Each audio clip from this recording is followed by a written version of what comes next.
भारतीय शास्त्र विश्व के लिए वरदान हो रहा है मानव जाति का कल्याण।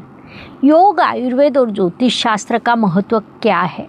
आज संपूर्ण विश्व ने इन तीनों शास्त्र के महत्व को मान लिया है, लेकिन हमें क्या ये वास्तव में मान्य है? ये तीनों शास्त्र भारतीय होने के बाद भी हमें उनका महत्व कितना पता है? केवल भारतीयों के लिए नहीं बल्कि संपूर्ण विश्व के मानव जाति के लिए ये तीनों शास्त्र कितने उपयोगी है, ऐसे सभी विषयों पर आज हम वार्तालाप करेंगे। आज के भाग को अंत तक देखें। ये शास्त्रीय जानकारी अच्छी लगे तो वीडियो को शेयर करें ताकि दूसरों तक पहुंच सके। नमस्कार, मैं एस्ट्रो गुरुमा डॉक्टर ज्योति जोशी सभी का स्वागत करती हूँ। हमें कई बार ऐसे लगता है कि विश्व बड़ा आगे निकल गया, हम पीछे रह गए। लेकिन सच कहा जाए तो विश्व आज जिन नई चीज़ों के सामने ला रहा है, ये नया संशोधन, नई खोज के रूप में जिन चीज़ों को सामने ला रहा है, वह चीज़ें हमारी संस्कृति में हजारों साल पहले बताई गई है। हमारे महान ऋषि मुनियों ने सखोल अध्ययन एवं संशोधन से उन्हें ग्रंथों में लिख कर रखा है। उसमें से मुख्य 3 चीज़ों को आज हम समझेंगे।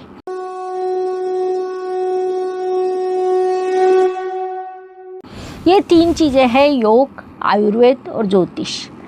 इससे पहले भी मेरे 2-3 वीडियो में ये उल्लेख आया था कि योग, आयुर्वेद और ज्योतिष भारतीय संस्कृति ने संपूर्ण विश्व को दी हुई अनमोल भेंट है। ये तीनों शास्त्र भारतीय है। संपूर्ण विश्व में उन्हें मान सम्मान मिल रहा है। महत्वपूर्ण बात है, आगे मिलने वाला है। आज हम इसी विषय पर बोलने वाले हैं। योग केवल व्यायाम नहीं, बल्कि योग अर्थात शरीर, मन और आत्मा का एक सुंदर संतुलन है। हमारे ऋषि मुनियों ने अष्टांग योग की सीढ़ियाँ बताई: यम, नियम, आसन, प्राणायाम, प्रत्याहार, धारणा, ध्यान और समाधि। ये योग के 8 विभिन्न विभाग हैं जिन्हें एक साथ अष्टांग योग कहा जाता है। इनमें से हर एक विभाग का अपना स्वतंत्र महत्व एवं विशेषता है, जिस कारण योगासन करना या प्राणायाम करना ही योग है। ऐसा यदि आप मानते हो तो सबसे पहले इस गलतफहमी को मन से निकाल दो। इस विषय का सूक्ष्मता से अध्ययन करो, वह आपके संपूर्ण जीवन में उपयोगी पड़ने वाला है। आज विश्व स्वास्थ्य संशोधन में इन सभी विषयों का अध्ययन किया जा रहा है। 2014 में पंतप्रधान नरेंद्र जी मोदी ने यूएनए में एक प्रस्ताव रखा। उस प्रस्ताव के कारण 21 जून ये दिवस संपूर्ण विश्व के 170 से अधिक देशों में विश्व योग दिवस के रूप में मनाया जाता है। इससे बड़ी अभिमान की बात दूसरी क्या कही जा सकती है। अत्यंत कम भारतीयों को पता होगा कि हार्वर्ड मेडिकल स्कूल और ऑक्सफोर्ड यूनिवर्सिटी जैसे संस्थानों ने योग पर संशोधन किया। आज संपूर्ण विश्व में योगा के क्लासेस लिए जाते हैं। कई लोग अपने दिन की शुरुआत योग से करते हैं क्योंकि उससे कई लाभ उन्हें दिखाई दिए हैं। योग से तनाव कम होता है, बीपी नियंत्रण में रहता है, मानसिक शांति मिलती है। अमेरिका, यूरोप के साथ अफ्रीका में भी योग केंद्र या योग थेरेपी निर्माण किए गए। अर्थात औषधि से जो हो नहीं सकता वह योग से हुआ है। इससे योग का महत्व समझ सकते हैं। भारत ने विश्व को दी हुई दूसरी अनमोल भेंट आयुर्वेद है। आयुर अर्थात जीवन या आयुष्य और वेद अर्थात आयुर्वेद का अर्थ जीवन का वेद लेना होता है। चरक और सुश्रुत जैसे ऋषियों ने हजारों वर्ष पहले लिख कर रखे हुए ग्रंथों में स्वास्थ्य संबंधित बड़ा खजीना छिपा है। विभिन्न प्रकार की बीमारियां, उनके कारण, उनके लक्षण, उस पर इलाज, औषधि, आहार, शस्त्रक्रिया, इस संदर्भ में उन्होंने विस्तार से लिखा है। महत्वपूर्ण बात है कि आज भी वह चीज़ें जैसे कि वैसे लागू होती है। वातावरण बदलाव के कारण होने वाली बीमारियां, एक दूसरे के विरुद्ध आहार जैसे विषय भी उसमें है। विश्व स्वास्थ्य संगठन ने ग्लोबल सेंटर फॉर मेडिसिन का स्थापना करने की घोषणा की। उससे हम कह सकते हैं कि आयुर्वेद को विश्व स्तरीय मान्यता अब मिल रही है। पंचकर्म, हर्बल थेरेपी, विभिन्न प्रकार के काढ़े, अश्वगंधा, इन चीज़ों को विश्व भर में महत्व प्राप्त हो रहा है। विशेष रूप से कोरोना काल में भारतीय काढ़ों का महत्व बढ़ गया। बचपन से हम विभिन्न प्रकार के जिन कार्डों को देख रहे थे वे कोरोना काल में बड़ी संख्या में बनाए गए। उससे रोग प्रतिकार क्षमता भी बढ़ाई गई। उसके बाद तांबे के लोटे से सूर्य को अर्घ्य देकर प्रतिकार क्षमता बढ़ाई गई। तब तांबे के लोटे का महत्व, सूर्य देव को अर्घ्य देने का महत्व, काढ़ों का महत्व विशेष रूप से सामने आया। कई भारतीय आयुर्वेदिक कंपनियां, फिर उसमें पतंजलि हो, डाबर हो, हिमालया हो, उनके प्रोडक्ट आज विदेशों में बेचे जा रहे हैं। इन औषधियों का साइड इफ़ेक्ट नहीं है, जिस कारण आज लोग आयुर्वेद की ओर आकर्षित हो रहे हैं, जो अत्यंत विशेष बात कही जा सकती है। ये योग और आयुर्वेद के संदर्भ में हुआ। उसके बाद भारत ने विश्व को दी हुई तीसरी अनमोल भेंट ज्योतिष है। अब ज्योतिष का अर्थ क्या केवल भविष्य बताना है? तो ऐसा कतई नहीं। ज्योतिष विश्व का नक्शा पढ़ने की कला है। ज्योतिष की ये व्याख्या आपने आज तक कहीं पढ़ी या सुनी नहीं होगी, लेकिन यही वास्तविक व्याख्या है। मुझे बताइए कि आज आपके पास ऐसा कौन सा कागज़ है जिस कागज़ पर आप विश्व में, ब्रह्मांड में कौन सा ग्रह कहाँ पर है, ये 1 मिनट में बता सकते हैं? तो इसे पहचानने का एकमात्र माध्यम कुंडली है। कुंडली के 12 स्थानों को देखने के बाद आप एक क्षण में पहचान सकते हैं कि ब्रह्मांड में आज कौन सा ग्रह कहाँ पर है। क्या ये नया संशोधन है? तो नहीं। ज्योतिष का निर्माण हमारे देश में हजारों वर्ष पहले हुआ। उसे हम एस्ट्रोनॉमी कहते हैं।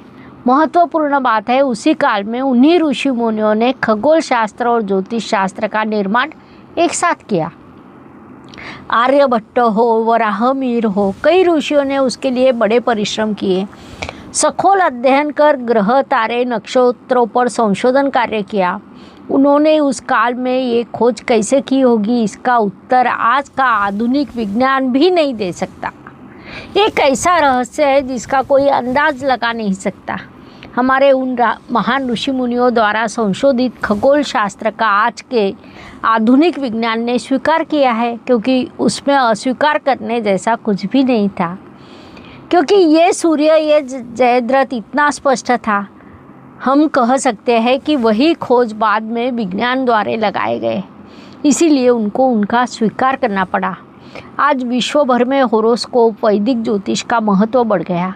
यूरोप, अमेरिका, रशिया के कुछ विश्वविद्यालयों में वैदिक एस्ट्रोलॉजी कोर्स के रूप में पढ़ाई जा रही है। नासा ने भी ये मान लिया है कि भारत के पंचांग के गणित अत्यंत सटीक होते हैं। तो मुझे बताए, जिन ऋषि मुनियों ने ये सब निर्माण किया, विज्ञान कहता है कि उनका खगोल शास्त्र सटीक है, तब उन्होंने निर्माण किया हुआ खगोल अध्ययन से संशोधित किया हुआ ज्योतिष चूक या बरोबर कैसे हो सकता है? ये विचार करना चाहिए या नहीं? कम से कम 100% गलत है, ऐसा कहना कहाँ तक सही है? उन्होंने क्या संशोधित किया, ये समझना और उस पर नए रूप से संशोधन करना अत्यंत आवश्यक है, जो आज के समय काल में कुछ देशों में शुरू हुआ है।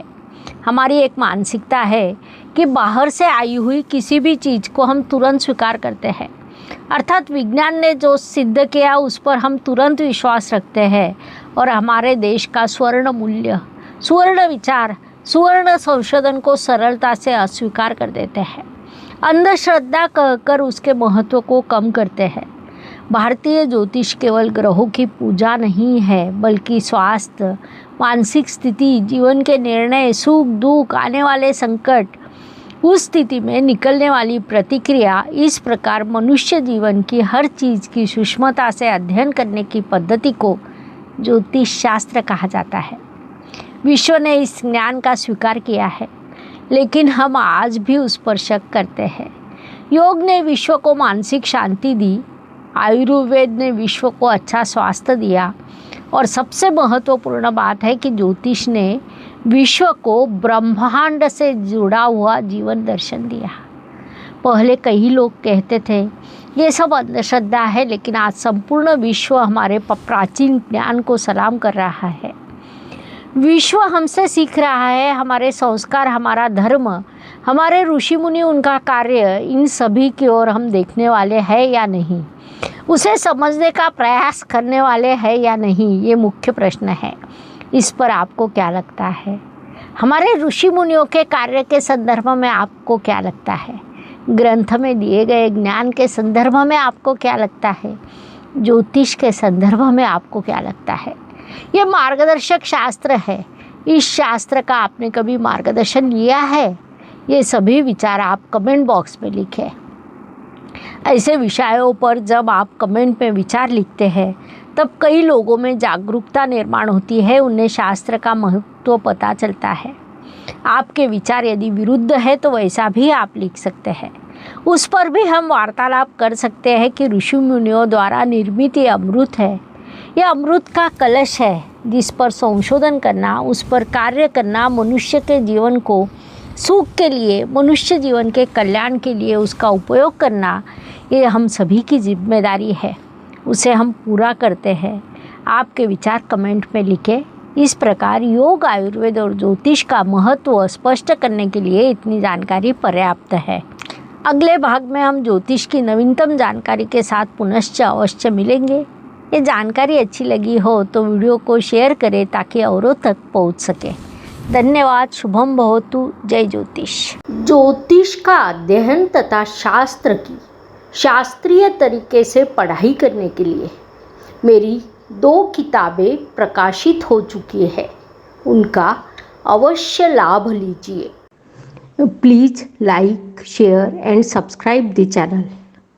और हाँ, बेल आइकॉन दबाना ना भूलें। धन्यवाद।